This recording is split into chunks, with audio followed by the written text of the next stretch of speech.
जय जगन्नाथ बंधुगण, आपण मानंकु मोर ए चैनल को स्वागत।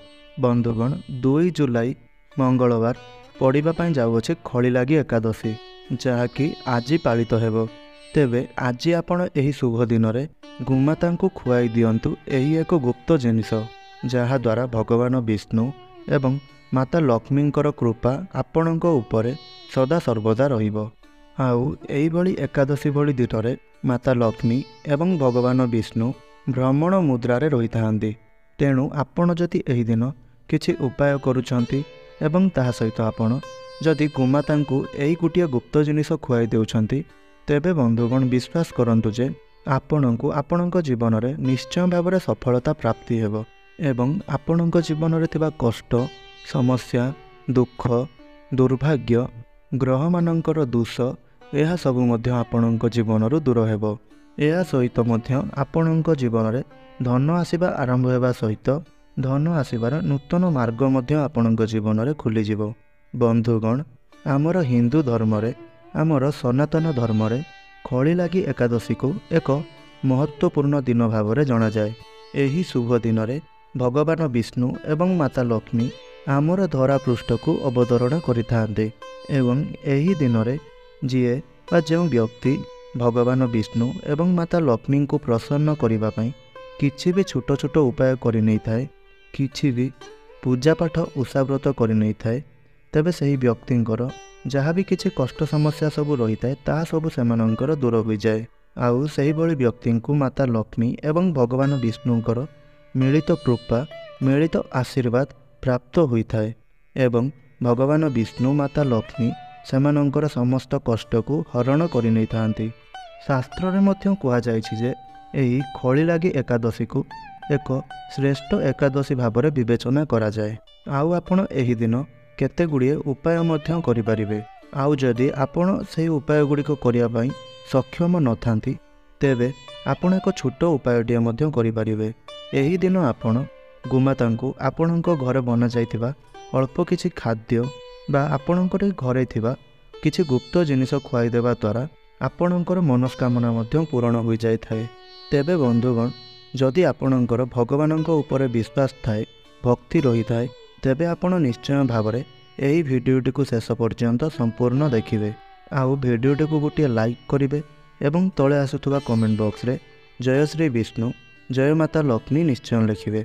बंधुगण आपण माने केवल गोमाता को सही एक जिनिस खुआई देवा द्वारा आपणकर समस्या दूर होई न थाए, बरं एही उपायर फल को जदि आपण प्राप्ति करबा पई चाहुछंती, तेबे आपणको गोमातांकर उचित सेवा मध्य करबा पई पड़िबो। अनेक लोक माने एपरि करंती, गोमाता को एही जिनिस खुआई दे भाबंती जे सेमानंकर इच्छा किंबा मनस्कामना पूर्ण होई जिवो, हेले सेमाने केबे भी गोमातांकर सेवा करंती नै। सेथिपई आपण प्रथमे जानंतु गोमातांकर किपरि आपण सेवा करिवे, आउ ताहा परे आपण जानिबे जे गोमाता को कौन जिनिस खुआई देवा द्वारा आपणकर केउं सब समस्या दूर होई थाए। बंधुगण गोमाता को आमर हिंदू धर्म रे सनातन धर्म रे मातांक सहित तुलना करा जायछि। एही कारणरू तांकु गोमाता बोली संबोधन करा जाए एवं गोमातांक मध्य रे 33 कोटी देवी देवता मानंकर मध्य वास होई थाए। आउ जदि आपण गोमाता को पूजा करूछंती आउ तांकर सेवा शुश्रूषा करूछंती, तेबे आपण 33 कोटी देवी देवता को पूजा करिवार फल प्राप्ति करिथांती। एहा सहित 33 कोटी देवी देवतांकर आशीर्वाद एवं कृपा दृष्टि मध्य आपण प्राप्ति करिथांती। बंधुगण गोमातांक पाखरु मिलुथिबा 5टी द्रव्य तांकर बहुत मूल्यवान होइथाए। आउ एहा सहित सेही 5टी द्रव्य बहुत शुद्ध एवं पवित्र होइथाए। एही कारणरू सेही 5टी द्रव्य प्रत्येक पूजा मानंकरे प्रत्येक मांगलिक कार्य लागि थाए। आउ सही 5टी द्रव्य जहाँ आपण गोमातांक पाखरु पाइथांती, ताहा देवता मानंकर तृप्तिर साधन होइथाए। गोमाता को मारिबा यह केबे भी उचित हुई न थाए। अनेक लोक माने एपरि करिथांती, जदि गोमाता केतेबेले सेमानंकर घरर सम्मुख को आसीथांती, तेबे अनेक व्यक्ति माने एपरि करंती, गोमाता को बाड़ाई खोड़ाई देइथांती। हेले आपण माने एही कथार मन रखंतु जे जदि आपण एहीपरि किछि कार्य करूछंती, तेबे एहा द्वारा आपणको बहुत पाप अर्जन करने को पड़ी थाए एवं यह सहित आपणकर ଦାରିଦ୍ର୍ୟତା ବଢ଼ିବାକୁ ଲାଗିଥାଏ ଆଉ ଆପଣଙ୍କ ଘରର ସମସ୍ୟା ଗୁଡ଼ିକ ମଧ୍ୟ ବଢ଼ିବାକୁ ଲାଗିଥାଏ। ଆଉ ଯଦି ଆପଣ ଏପରି କରିବା ପରିବର୍ତ୍ତେ ଗୋମାତାଙ୍କୁ ଆଦର କରି ଆପଣ ଆପଣଙ୍କ ଘରର କିଛି ବି ଖାଦ୍ୟ ଆଣି ତାଙ୍କୁ ପରୋସିଥାନ୍ତି ଏବଂ ତାକୁ ଖୁଆଇଥାନ୍ତି, ତେବେ ଏହାଦ୍ୱାରା ଆପଣଙ୍କୁ ଅନେକ ପ୍ରକାରର ପୁଣ୍ୟ ଫଳ ପ୍ରାପ୍ତ ହୋଇଥାଏ। ଯେଉଁ ମନୁଷ୍ୟ ଗୋମାତାଙ୍କର କୌଣସି ବିନା ସ୍ୱାର୍ଥରେ ସେବା କରିଥାଏ ତ ସେହିଭଳି ବ୍ୟକ୍ତିମାନେ ସେମାନଙ୍କ ଜୀବନରେ ଅନେକ ପ୍ରକାରର ସୁଖ ସମୃଦ୍ଧି ପ୍ରାପ୍ତ କରିଥାନ୍ତି। ଏବଂ ଆମ ଶାସ୍ତ୍ରରେ ମଧ୍ୟ ଏପରି ଲେଖାଯାଇଛି ଯେ ଯେଉଁ ବ୍ୟକ୍ତିମାନେ ଗୋମାତାଙ୍କର ବିନା ସ୍ୱାର୍ଥରେ ସେବା କରିଥାନ୍ତି ସେହିଭଳି ବ୍ୟକ୍ତିମାନେ ସ୍ୱର୍ଗପୁରକୁ ଗୋମାତାଙ୍କର ଲାଞ୍ଜ ଧରି ବୈତରଣୀ ପାର ହୋଇଥାନ୍ତି। ଯେଉଁ ସ୍ତ୍ରୀ ତାହାର ରୋଷେଇ ଘରେ ବନାଯାଇଥିବା ପ୍ରଥମ ରୁଟିକୁ ସେ ନେଇ ଗୋମାତାଙ୍କୁ ଖୁଆଇଥାଏ ସେହିଭଳି ସ୍ତ୍ରୀ ସଦା ସୁହାଗିନୀ ରହିଥାନ୍ତି। ତାଙ୍କର ସିନ୍ଦୁର ସଦା ସର୍ବଦା ଚମକୁଥାଏ। ଏହା ସହିତ ତାଙ୍କର ଆୟୁଷ ବଢ଼ିବା ସହିତ ତାଙ୍କର ପତି ଏବଂ ତାଙ୍କର ପିଲାମାନଙ୍କର ଆୟୁଷ ମଧ୍ୟ ବଢ଼ିଥାଏ। ଏହା ସହିତ ଯଦି ଆପଣ କୌଣସି କାର୍ଯ୍ୟରେ ବାହାରକୁ ଯାଉଛନ୍ତି ଏବଂ ଯିବା ସମୟରେ ଆପଣ ହଠାତ୍ ଗୋମାତାଙ୍କର ଦର୍ଶନ କରୁଛନ୍ତି ତ ତେବେ ଆପଣ ଏହା ଜାଣି ରଖନ୍ତୁ ଯେ ଆପଣଙ୍କୁ ସେହି କାର୍ଯ୍ୟରେ ନିଶ୍ଚୟ ରୂପରେ ସଫଳତା ପ୍ରାପ୍ତି ହେବ। ଆଉ ଯାହା ବି କିଛି ଆପଣଙ୍କର ସେହି କାର୍ଯ୍ୟରେ ବାଧା ସବୁ ଆସୁଥିଲା ତାହା ଆପଣଙ୍କର ସୁନିଶ୍ଚିନ୍ତ ଦୂର ହୋଇଯିବ ଆଉ ସେହି ଯାତ୍ରାରେ ଆପଣ ସୁରକ୍ଷିତ ରହିଥାନ୍ତି। ତେବେ ବନ୍ଧୁଗଣ, ଏହା ତ ଗଲା ଗୋମାତାଙ୍କର ସେବା କରିବା ସମ୍ପର୍କରେ କିଛି କଥା। ବର୍ତ୍ତମାନ ଆପଣ ଜାଣି ନିଅନ୍ତୁ ଗୋମାତାଙ୍କୁ ଆପଣ କେଉଁ ଜିନିଷ ଖାଇବାକୁ ଦେବା ଦ୍ୱାରା ଆପଣଙ୍କୁ କେଉଁ ସବୁ ପୁଣ୍ୟଫଳ ପ୍ରାପ୍ତି ହୋଇଥାଏ ଏବଂ କେଉଁ ଜିନିଷ ଖାଇବାକୁ ଦେବା ଦ୍ୱାରା ଆପଣଙ୍କର କେଉଁ ସବୁ ଦୋଷ ଗୁଡ଼ିକ ଦୂର ହୋଇଥାଏ।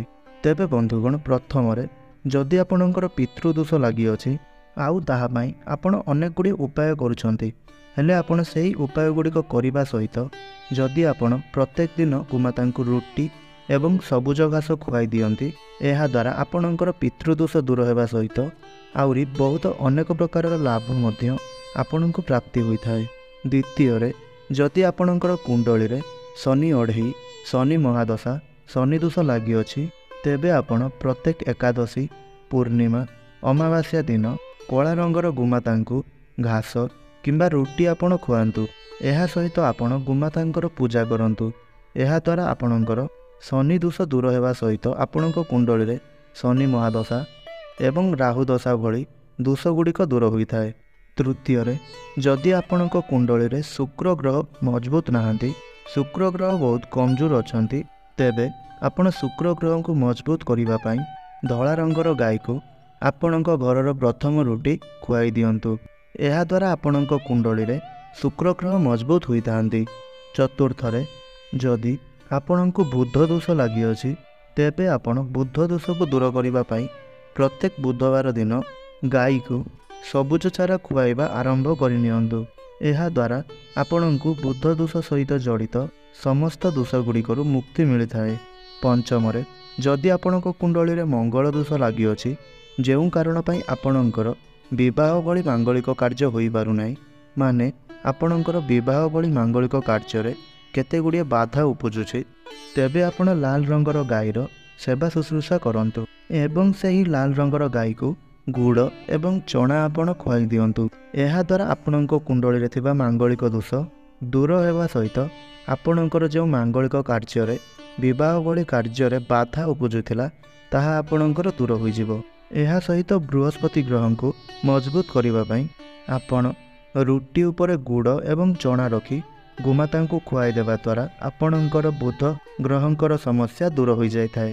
ଷଷ୍ଠରେ, ଯଦି ଆପଣଙ୍କ ଗୃହରେ ଅଶାନ୍ତି ସୃଷ୍ଟି ହେଉଅଛି, ସର୍ବଦା ଆପଣଙ୍କ ଗୃହର ସଦସ୍ୟମାନଙ୍କ ମଧ୍ୟରେ କେତେ ଗୁଡ଼ିଏ କଳି ଝଗଡ଼ା ଲାଗୁଅଛି ଆଉ ଏହିସବୁ ପାଇଁ ଆପଣ ଚାହୁଁଛନ୍ତି ଆପଣଙ୍କ ଗୃହରେ ସୁଖ ସମୃଦ୍ଧି ବଢ଼ୁ ଏବଂ ଆପଣଙ୍କ ଗୃହର ସଦସ୍ୟମାନଙ୍କ ମଧ୍ୟରେ ଭଲ ପାଇବା ବଢ଼ୁ, ତେବେ ଆପଣ ପ୍ରଥମେ ଜାଣି ନିଅନ୍ତୁ ଏହା ଆପଣଙ୍କ ଗୃହରେ କ'ଣ ପାଇଁ ହୋଇଥାଏ। ବନ୍ଧୁଗଣ, ପ୍ରତ୍ୟେକ ଘରେ ଯଦି ଏହିଭଳି ସମସ୍ୟା ଦେଖାଦିଏ, ତେବେ ଏହା ଆପଣଙ୍କ ଘରେ ବଢ଼ୁଥିବା ନକାରାତ୍ମକ ଊର୍ଜାର ପ୍ରଭାବ ହୋଇଥାଏ। ଆପଣଙ୍କ ଘରେ ନକାରାତ୍ମକ ଊର୍ଜା ବଢ଼ିବାର ଏହା ସଂକେତ ପ୍ରଦାନ କରିଥାଏ। ତେବେ ଆପଣ ଆପଣଙ୍କ ଘରୁ ସେହି ନକାରାତ୍ମକ ଊର୍ଜାକୁ ଦୂର କରି ଆପଣଙ୍କ ଘରେ ସକାରାତ୍ମକ ଊର୍ଜା ବଢ଼ାଇବା ପାଇଁ ଆପଣ କ'ଣ କରିବେ ନା, ଯେଉଁ ଗୋମାତାଙ୍କ ଗୋବରରେ ଘଷି ପ୍ରସ୍ତୁତ ହୋଇଥାଏ, ସେହି ଘଷିକୁ ଯଦି ଆପଣ ଆପଣଙ୍କ ଘରେ ସେହି ଘଷିର ଧୂଆଁକୁ ବୁଲାଇ ଆଣନ୍ତି, ତେବେ ଏହା ଦ୍ୱାରା ବା ସେହି ଧୂଆଁ ଦ୍ୱାରା ଆପଣଙ୍କ ଘରେ ଯାହା ବି ସବୁ ନକାରାତ୍ମକ ଉର୍ଜା ଅଛି ତାହା ବାହାରକୁ ଚାଲିଯାଇ ଆପଣଙ୍କ ଘରେ ସକାରାତ୍ମକ ଉର୍ଜାର ବୃଦ୍ଧି ହୋଇଥାଏ। ଆଉ ଆପଣଙ୍କ ଘରେ ସକାରାତ୍ମକ ଉର୍ଜା ବୃଦ୍ଧି ହେବା ଦ୍ୱାରା ଆପଣଙ୍କ ଘରର ସଦସ୍ୟମାନଙ୍କ ମଧ୍ୟରେ କଳି ଝଗଡ଼ା ଦୂର ହେବା ସହିତ ଆପଣଙ୍କ ଘର ସଦସ୍ୟମାନଙ୍କ ମଧ୍ୟରେ ଭଲ ପାଇବା ମଧ୍ୟ ବଢ଼ିଥାଏ। ତେବେ ବନ୍ଧୁଗଣ, ଏହା ଥିଲା ସେହି ଛୋଟ ଜିନିଷ ଗୁଡ଼ିକ ଯାହାକୁ ଆପଣ ଗୋମାତାଙ୍କୁ ଖୁଆଇ ଦେବା ଦ୍ୱାରା, ଏହି ଖଳିଲାଗି ଏକାଦଶୀ ଦିନ ଗୋମାତାଙ୍କୁ ଖୁଆଇ ଦେବା ଦ୍ୱାରା ଆପଣଙ୍କୁ ସମସ୍ତ ପୁଣ୍ୟଫଳ ପ୍ରାପ୍ତି ହେବା ସହିତ ଆପଣଙ୍କର ଜୀବନରେ ଥିବା ଦୋଷ ଗୁଡ଼ିକ ମଧ୍ୟ ଦୂର ହୋଇଥାଏ ଏବଂ ଏହିଭଳି କିଛି ସମସ୍ୟା ଗୁଡ଼ିକ ଆପଣଙ୍କ ଜୀବନରୁ ଦୂର ହେବା ସହିତ ଆପଣ ଆପଣଙ୍କର ଜୀବନ ସୁଖ ସମୃଦ୍ଧିର ସହିତ ବ୍ୟତୀତ କରିଥାନ୍ତି। ତେବେ ଆପଣମାନଙ୍କୁ ଗୋଟିଏ ଛୋଟ ଅନୁରୋଧ, ଆପଣମାନେ ଆମର ଏହି ଭିଡ଼ିଓଟିକୁ ଗୋଟିଏ ଲାଇକ୍ କରନ୍ତୁ ଏବଂ ତଳେ ଆସୁଥିବା କମେଣ୍ଟ ବକ୍ସରେ ଜୟ ମା ଲକ୍ଷ୍ମୀ, ଜୟ ଶ୍ରୀ ବିଷ୍ଣୁ ଅବଶ୍ୟ ଲେଖନ୍ତୁ। ପ୍ରଥମ ଥର ପାଇଁ ଆମର ଏହି ଭିଡ଼ିଓଟିକୁ ଦେଖୁଥିଲେ ଏବଂ ଆମର ଏହି ଚ୍ୟାନେଲଟିକୁ ଭିଜିଟ୍ କରୁଥିଲେ, ଆମର ଏହି ଚ୍ୟାନେଲଟିକୁ ସବସ୍କ୍ରାଇବ୍ କରି ଆମର ଏହି ଚ୍ୟାନେଲ ସହିତ ଯୋଡ଼ି ହୋଇ ରୁହନ୍ତୁ। ଧନ୍ୟବାଦ। ଆପଣଙ୍କର ଦିନଟି ଶୁଭମୟ ହେଉ।